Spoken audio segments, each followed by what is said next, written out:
My name is Lynette Roth, and I'm the Daimler-Benz Associate Curator of the Busch-Reisinger Museum, and I'm pleased to welcome you to tonight's Artist Talk lecture, which is the second in our series this season. And our focus for our Artist Talk series this year is art in public space. And we have invited contemporary artists from Latin America, Europe, and the United States to discuss work that either engages viewers in a public setting or explores the very idea of the public and the public role of art and the artist. And tonight I am very pleased to welcome Düsseldorf-based artist Katharina Sieverding to the Harvard Art Museums. Since the late 1960s, Katharina Sieverding has consistently pushed the boundaries of the photographic medium in her use of large-scale images, extreme close-ups, and techniques such as solarization, color filters, or composite imagery. A student of Joseph Beuys, Sieverding's artistic practice, photography, film, and installation, addresses the relationship of the individual in society and often involves the artist herself as its primary protagonist. Typically 3 meters high and roughly 4 or 5 meters long, Katharina Sieverding's photographic statements, often triptychs, demand a public kind of attention. And she increasingly employs projection to expand the field of vision and experience and incorporate the viewer's body into the work of art itself. Her artwork also participates directly in public discourse, often outside of the space of the gallery. So I'm going to go ahead and stop there so that we might hear from the artist about her extraordinary career and the intersections of her work with public space. So please welcome Katharina Sieverding. I was studying together with Palermo and Emmy Knöbel and Rainer Giese, Jörg Immendorf. Then I still tried to do sort of conventional drawings and stuff. I then switched a year later to a situation of more communication. This was the tent that was also installed outside of the Düsseldorf Academy. And I was palm reading for visitors who came to this exhibition after the end of the academic year, 68. And these portraits, this was the last sort of sculptural object that I did. This is Emmy Knöbel and me. The times went on and the whole discussion within the academy was getting more and more political. This was the everyday practice in room 20, next to where I was working, discussing the threefold model of society, let's say the splitting of power in between cultural part and the economical part and justice. So this is the idea, whether one can break through these normal policies that are always dominated by economics. And this was the great issue of Joseph Beuys then. So we were discussing in so-called Ringgesprächen into the night about these issues. And then, unfortunately, it was stopped, this practice, in May 69. When these teachings and these discussions were no longer bearable for the academy and for the colleagues of Joseph Beuys. And so he was asked to finish this political work with the students. There was no reason to finish it. One has to consider that in the same time there were this student revolt in Germany. Benno Ohnesorg was already killed in summer 67. Beuys founded the Students' Party and so on and so on. So why doing just pure academic work while the whole situation was to reform? So we continued, but then by law the police stopped the work. At that moment, we had some Danish guests like Fluxus people, like Henning Christiansen, also Bjørn Norgard, a Danish artist. You see him with the long hair. So they had to get everything together, the techniques, and finish their presentation. Then there was the cut between outside and inside. So we had to be outside of the academy and the police was inside. When I tried to document it, they had all these bulbs and knew that it is hard to get them in a row.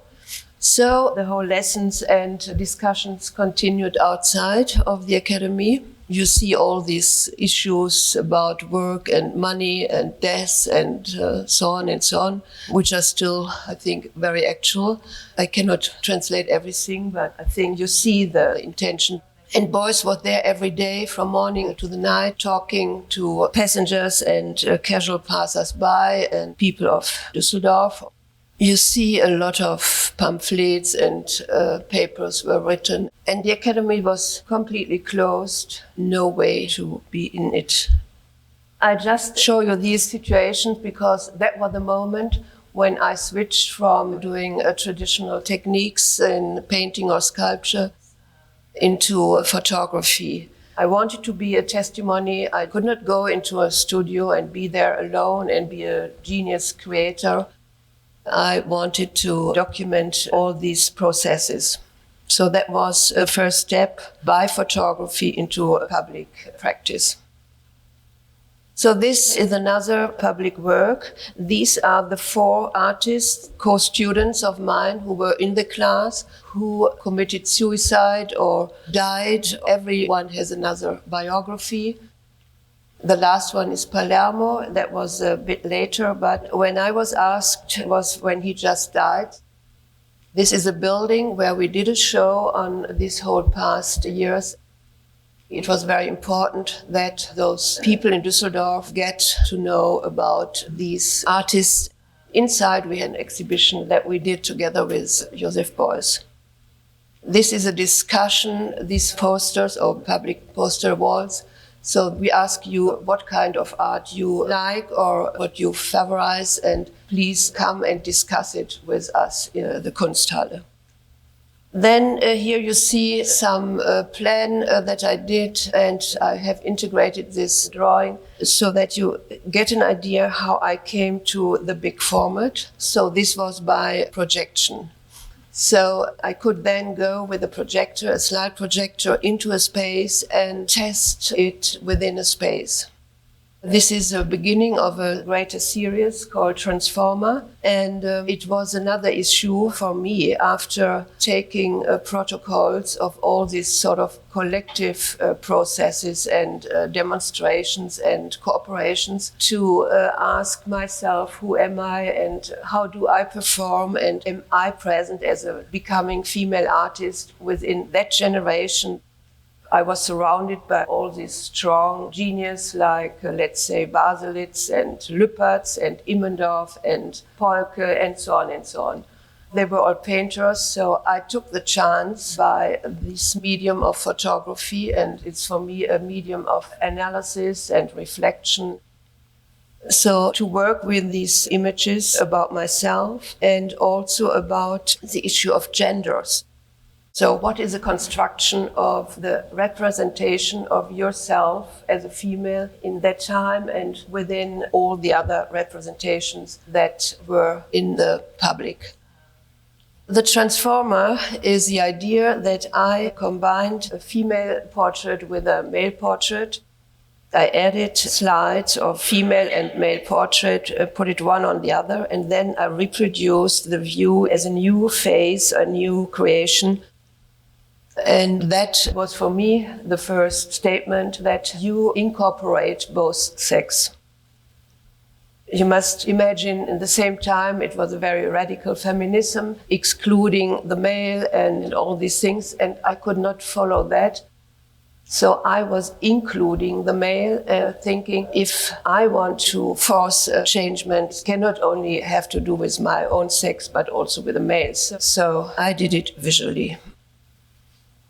This is Transformer. It's an analog, a 9-channel projection, and it's changing in a certain rhythm in a space for contemporary art in Berlin, Kunstwerke, and gives you an idea about how I got nearer and nearer to the big enlargement of photographic work. That's another interface with the public. I did some circus jobs and parade in open air. I mean, we were moving from one town to the other.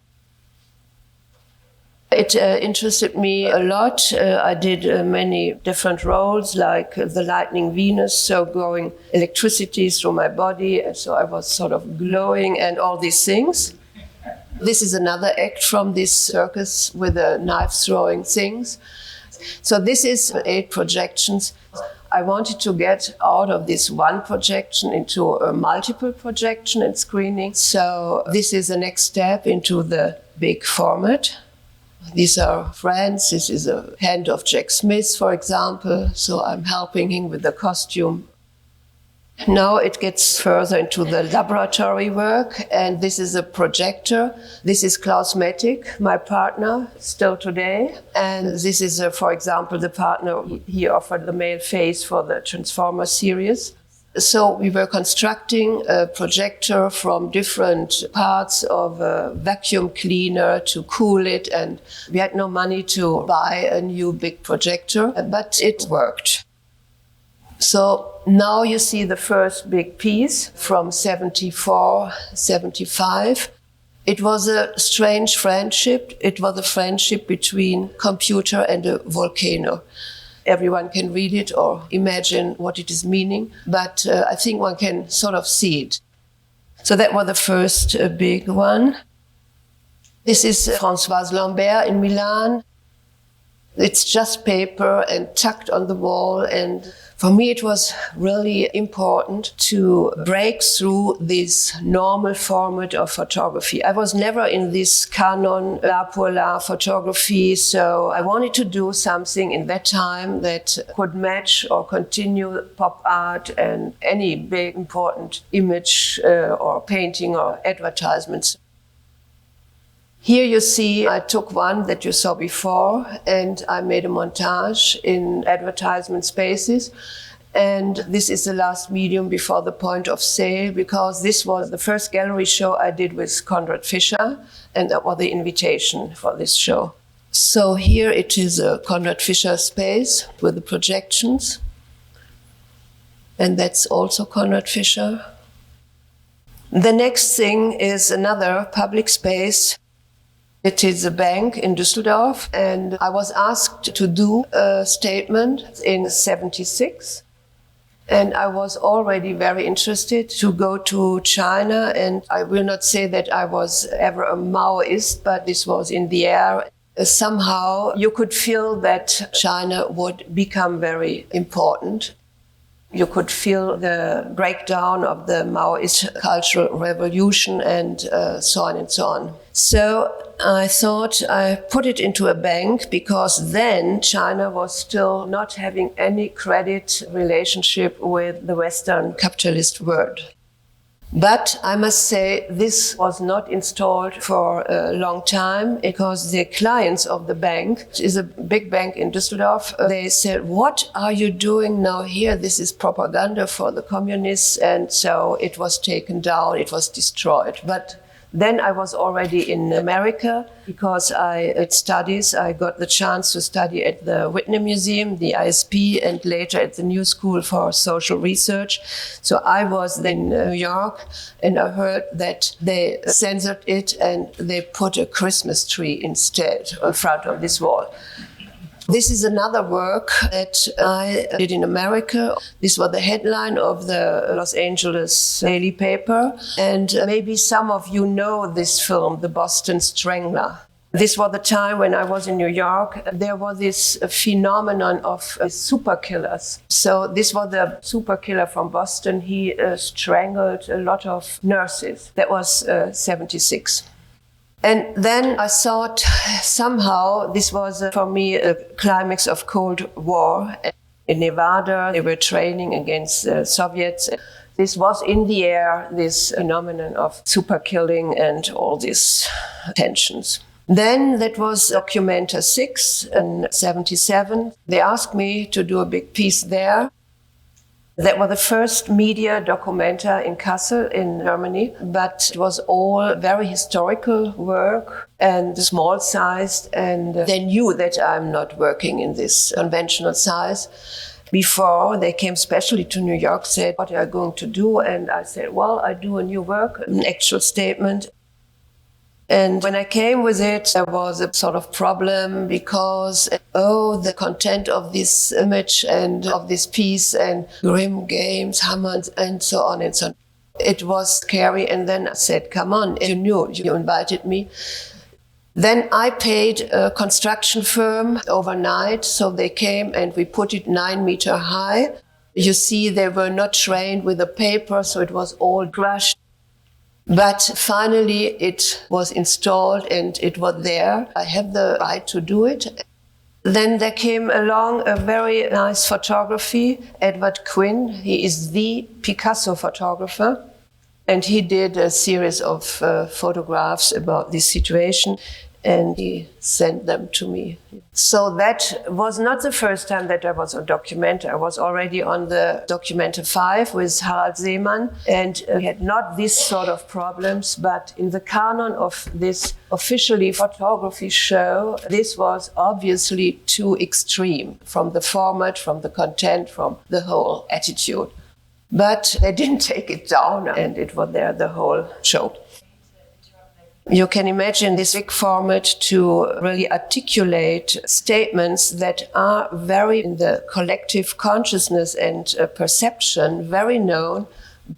But I thought then within the fine arts field and this context, it was not easy to get along. And also I had a lot of problems with all these interested dealers like Fisher and so on. Please do it smaller, we cannot sell these formats. And I said, no, this is my artistic issue and commitment, and I have to do it like this. So that was then that I worked for nearly 20 years without any bigger merchandise connection and gallery and so on, because this is then a consequence if you do what you have to do as an artist. And then as a female artist, it was not easy. This is a statement about the blackout night in New York. That is 1977. This is a headline from maybe Newsweek. That night, I was on the roof of the Fine Arts building on Hudson.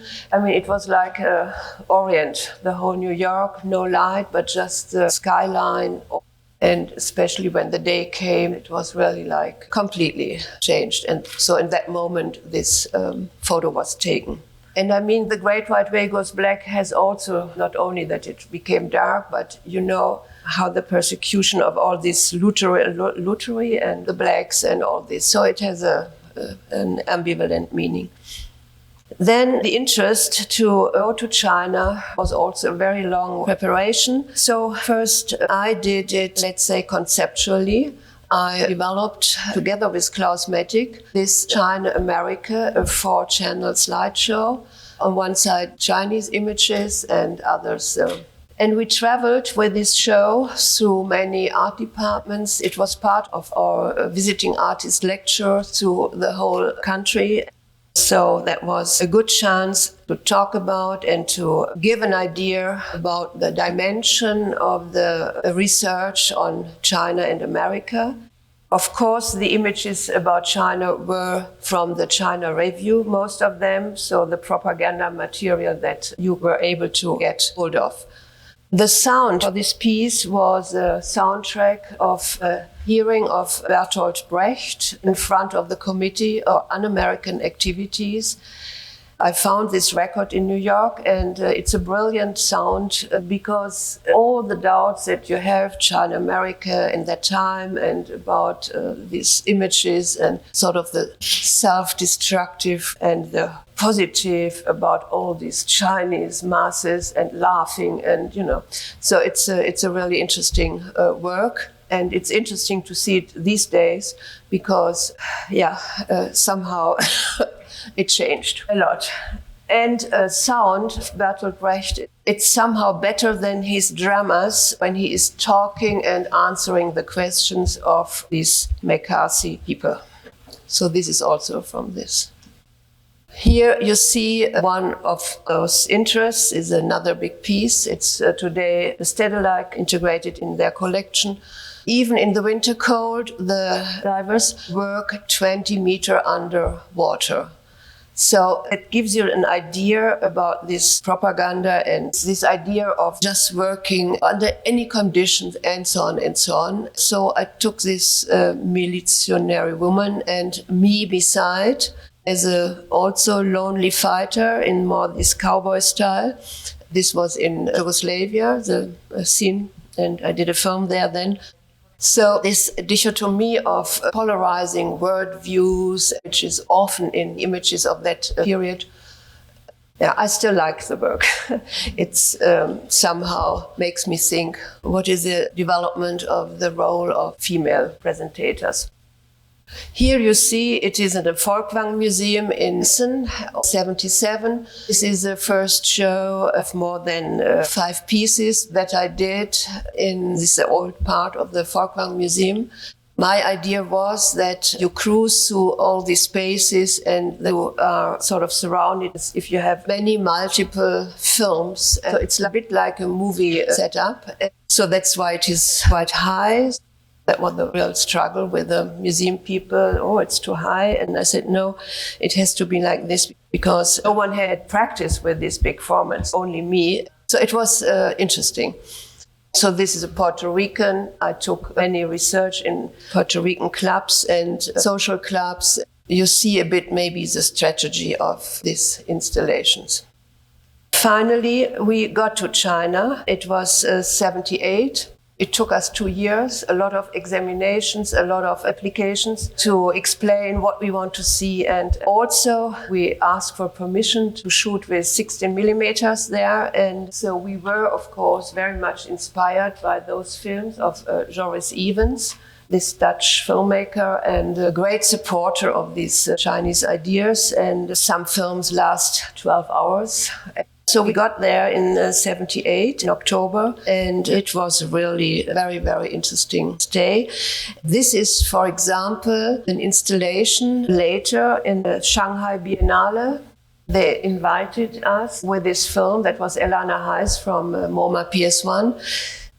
Again, it was really a hesitation whether the States Committee would allow to show this film because it was from the 70s and it was no more allowed in the public about those times. Even with the students, I was teaching 3 times in Shanghai at that time, around 2000. Even there, I did it for the students, and it was a real tension because they should not see what was going on then. This committee came and I said, I show a film here and please sit down, do a private view for you. And you cannot imagine, they were a little club under themselves and they were just crying. These were the good old times. It's all about a time when they had it completely under control, the masses, and Mao just died and all this. Then I did another work out of it. That was the show in the Stedelijk van Abbe Museum in Eindhoven. We have friends all over the world. Again, it's an image of the morning exercise of the Chinese soldiers. And this was only one international club in Beijing. In the lobby, we have friends all over the world. And imagine, this is a work that went later through Ai Weiwei into the Museum of Orders. So it's now there. He liked it a lot, this work. And he understood completely the message. So you see, strange enough, I had to deal with all these troops. This was a rough time, the Red Army faction in Germany. And this is the GSG 9. This time I took this image of these shooting specialists from a German magazine, Spiegel, and this was Battlefield Germany. I like this so I cut it. I produced the color analog through spots because this purple is a color of cruelty. Then still I left all these materials of the photo paper and how it was produced. We still did it by hand in a machine called bobinoir, so you had to roll it back and forth. So it is all done in our own laboratories. This is a piece in the New National Gallery in Berlin. This work I myself like very much. It's unresistible historic streaming.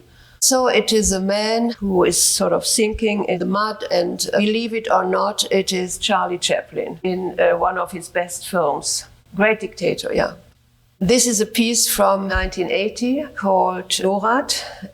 This is a series of 6 pieces.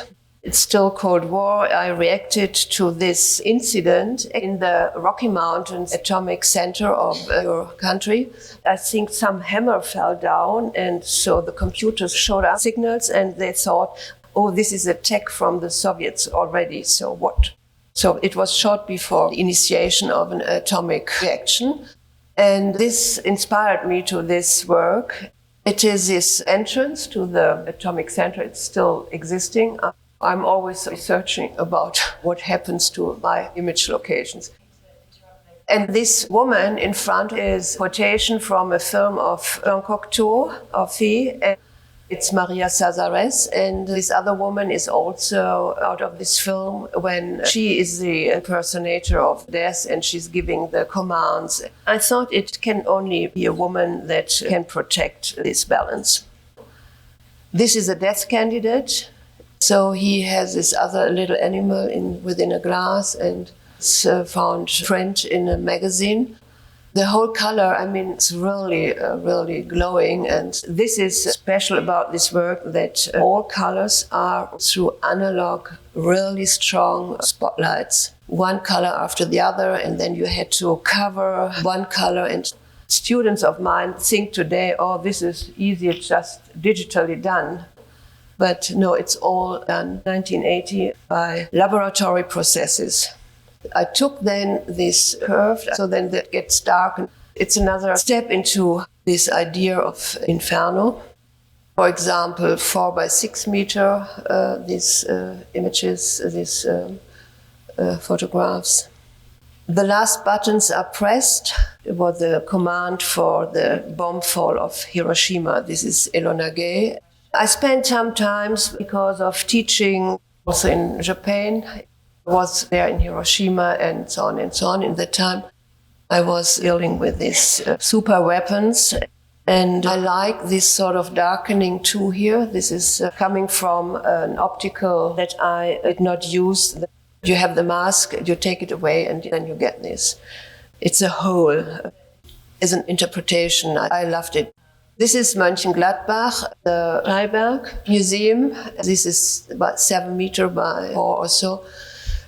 And here you see again my favorite work. It is combined with a lot of portrait series around, and always also in the installation reflecting the individual situations of an individual towards these political metaphors. This is again 1980. It's a cooling pool of a first nuclear factory in Great Britain. Then it is combined with a radiological layer of someone who has cancer. So family-wise, my father was a radiologist, so maybe that's why I like to analyze and use photography or any layer to get a diagnosis.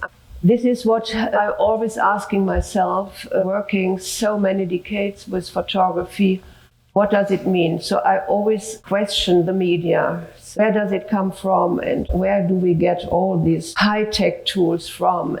And mostly it's all invented for the military context. So this is maybe the same in medicine. Any illness is like an enemy.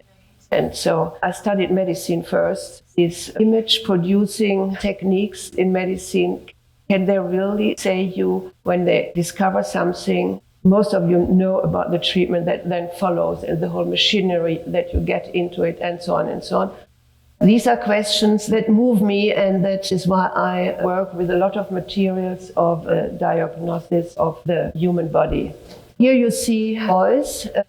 That was in his last months in Japan. I think it was his last tour abroad. And so he's talking. I used this sort of framing because it's a typical technique of Beuys. So he was always interested in this sort of presentation of his works. I wanted to frame him within his own techniques. This was the last show in Lehnbach House in Munich, the homage to Beuys when he already had died. This is another bank that I was asked to do a public work for, and they had these columns, so I did this work in behind. Actually, it's the same wall where some years before the Mao was. But now they like this much better, and they even gave me a prize, they bought the work and so on. But the shocker was maybe important for them many years before. So these columns, if you would put these together, you get this whole image in the background. And this is also an interesting technique. It is pigment on metal. One can say a bit like a silkscreen technique. In that time, I was asked to do some work in museums and more public spaces with a lot of daylight. So I developed this technique, printing on metal and with colors where they do the traffic signs. And some of these works still in the sun and since years, and it's fine. So you know the problem about photography and the light. So this was a period when I changed to these sort of techniques. This is another very public space. It was in 1990 when slowly there was a move from the capital Bonn to Berlin. So the whole government moved to Berlin, and they needed some artwork to regain this very Reichstagsgebäude, you know, its history. And so they needed a work, and it was a Wettbewerb. So I could do this special statement. It's 9 meters or something. And it is a surface of the sun with a corona. It's a spine in the middle and another layer of a cancer situation. I thought if they go back into this building, which has such a catastrophic history, these 12 years of fascism, and cancer is a phenomenon that you not immediately can feel. So I thought it's a metaphor for them if they look at it and think there's always this danger of this asocialization of the social body. Then I asked to publish with the installation the fate and the whole biographies of all the political persons, how they were killed and what happened to them. There was a lot of research, so I made 3 big books of those who were prosecuted, who were killed, and those they don't know what, so that the relatives could go to this place and look in the books, and there's a communication with this political past and for the future of the German government in Berlin, in this building, to have it all communicated. And it is still there. Now it is a big lounge. So this was the space where Scheidemann called the Republic in the 20s. It's a Scheidemann Saal, and so you see the 3 books there. Unfortunately, it is now on the opposite, and I think here's now a restaurant or so, as it goes. Then this is 1992-93. There was this Dutch museum director, Rudi Fuchs, and he asked me to join a group show to do work for public spaces. He invited all those well-known artists, American, European, and so, but I was the only female artist. And I said, well, I like to do a very enigmatic image for the moment. And so I came to this, after this reunion, the xenophobia in Germany grew very much. So Germany gets more German, is this quote. And you see, I took then from this knife-throwing situation, being like a victim or so, it was an intuition to do it like this. I was the only one that was censored. All the other artists could do their sculptures in this region around Stuttgart, Kulturregion Stuttgart. This was the only one that they did not want to publish or to be in these 18 cities. Then there was a young medicine student, Klaus Biesenbach, who saw that whole discussion that I had on TV with all these people in these 18 cities. And then he said, I want to bring it to Berlin. And so he made it possible that it was then published on 700 public spaces in the center of Berlin and also into the highways. And overnight, it was a real sensation in Berlin. This was one of the most scandalous works in public that I ever did, because a lot of reactions and torn down, and it had a real big reaction. This sentence, Germany becomes more German, you have to get your own decision to it. I mean, after the reunion, this whole disaster of the fascism ended in a way, and so on and so on. Here are some works that I did for a big hotel in Berlin. These are these light boxes. So it's just to show you another public space. This is done from a film that I did in '69, Live Death. And so I thought it's a huge 300 or more images in these light boxes. So I went through the whole film and took one image after the other. And here is a work, it's also a pigment on metal. This, what you see, this sort of graphic, is another medical test. It's a blood test called crystallization. And behind you see again these golden faces that are obviously often integrated. So here you see what I mean with the public. It's a big gasometer in Oberhausen, where they took this Ruhrgebiet, where the coal mines were. So this is a leftover huge building. And so I did these statements. This is a Kunstsammlung Nordrhein-Westfalen in Düsseldorf, just to give you an idea about to deal with this cathedral. But normally it's never really empty, but this was my condition. I said to Armin Zweite, I don't want any walls separating the whole space. So just like they said, no, never. Someone did it, and only a sculptor. I think maybe it was Richard Serra. So he did it, and I said, I know it will function, and I think it did quite well. And he was also very happy with it. This is also in the same show. This is called Stauffenberg Block. It's a work from also '69 about the resistance. I think he's one of the best known who organized this resistance. So I just used the name for these sort of portraits, and it's an important work for me. This is a Luxembourg, a headquarter of a bank too.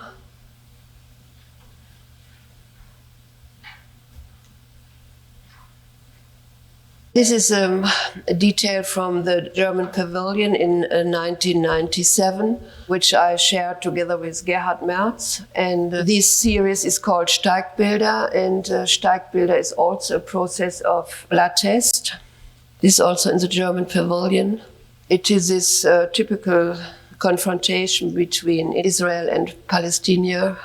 So this is the Deutsche Guggenheim. It was a show in the same year, 1997. So I built these walls in the middle of this big hall and installed these portraits on this ultramarine wall painting.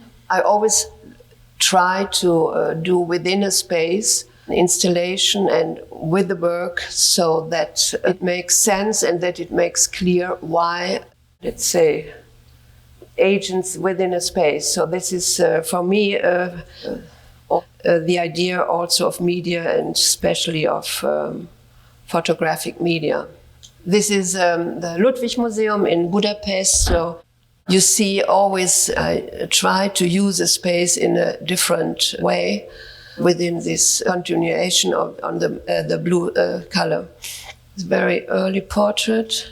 This was the big show at the Stedelijk Museum in Amsterdam, just to show you how I take the portrait outside of the museum and try already then to correspond and communicate with the art world to inspire them to come into the museum. This is also Berlin. You see the same work, but another size. It is a headquarter of the DZ Bank at the Pariser Platz, behind the Brandenburger Tor. It is this famous building where Frank O'Geary made the architecture and built this strange space inside. And they liked to have it, these two, like at the entrance. It's again back to some projective work. It's a film I did, a word line about the production and the processes, how I construct layers as a film. This is Expo 2000 in Hannover. This is a church with a special meaning. It's a black cross from Malevich with this known image of mine. This is during the art fair, Art Basel. I did these public works. That is now another complex of works in Castel dell'Ovo in Naples. I then was working with a collection of Wolfgang Goethe, and I could choose favorites that I was interested in from his own natural science collection. And I was interested to go along with him on his ideas of metamorphosis, or the four natural regions, so minerals and plants, the animals and the human beings. So all this idea of reflection, that one is reflected in the other, and the human being incorporates all these other regions of plants, animals and minerals. So that was the idea, that I took these elements out of these different works and images, so it was reflecting one in the other.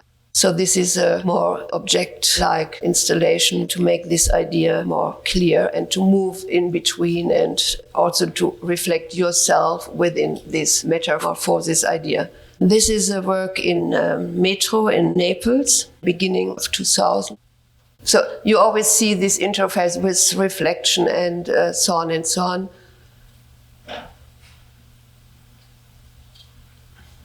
Outside, inside. So these again are sort of cuts out of this metamorphose whole imagery, and also this black and red has a whole symbolic. This I did is from 1980. It's a body photogram.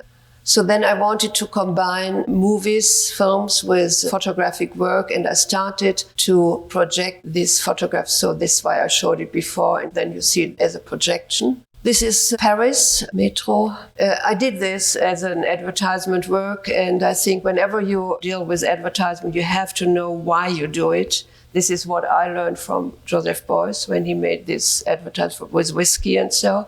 So you always should explain, or you should think about. This was with Puma, this sport company. I got then a lot of money for my students to invest it in a special light check technique, which could not ever be affordable for the university. So this is why I did this sort of advertisement. And I would never get into the situation of such big thing, you know. And I think I liked it with these double-decker buses. This is another way in Italy, very famous fashion. Anyhow. This is Die Pleite, Bankrupt. So it is a title of a very critical magazine that John Hartfield, Otto Dix, and these guys did. And it was another idea I wanted to do. It's an eclipse. So you see it now as a poster, also in different places, again in Berlin. It's another work for MoMA as a folia, the space in the MoMA, this cultural palace in Berlin that is taken down for a new castle that they want to build. And so these are the rests of the emblem of this hammer and sickle and so on and so on. So I thought it might be a good idea that one day it will be shown in the MoMA. So sometimes I do a sort of montage with institutional public spaces that I'm really interested in. So this is what I told in the beginning, Geistesleben, Wirtschaft and Rechtsleben. So this threefold splitting of power. And so this idea, which is still an utopia. So this, I was working at the only private university we have in Germany, in Herdecke.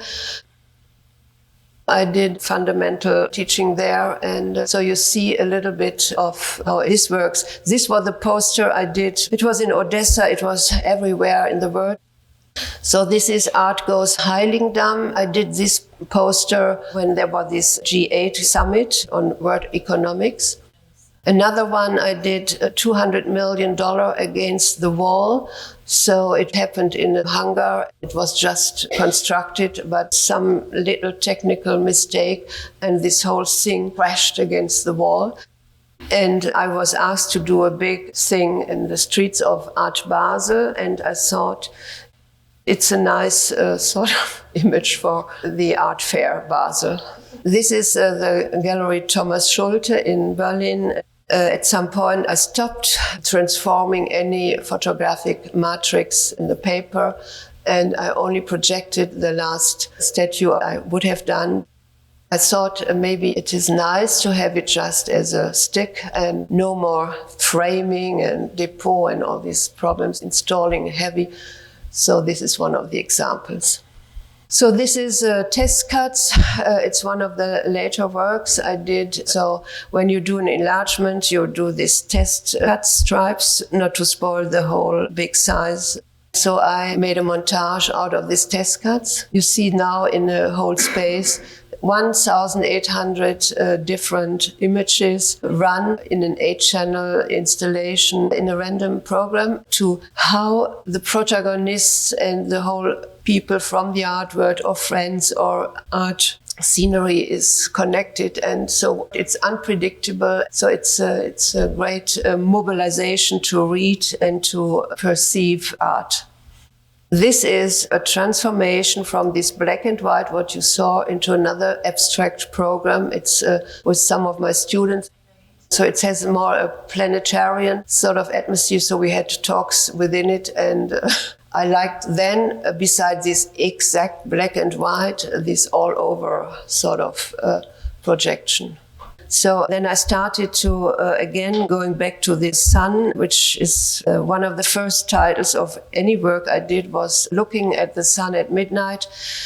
So again and again, I come back to the sun, and so I animated materials from NASA within this film, and now I'm working on a portrait of the sun from January 2010 until next year of a blue sun. Because, this is my last sentence to you, looking at the sun at midnight means that in the old sun mysterious, in Egyptian times, some could imagine the sun through the earth. So I was always fascinated by this process. And then the earth would appear to them complementary. So let's say maybe blue. This has to do with my whole idea on the media of photography and film and so on, because this transformation and looking through things and thinking about what we do in between earth and sun. Thank you.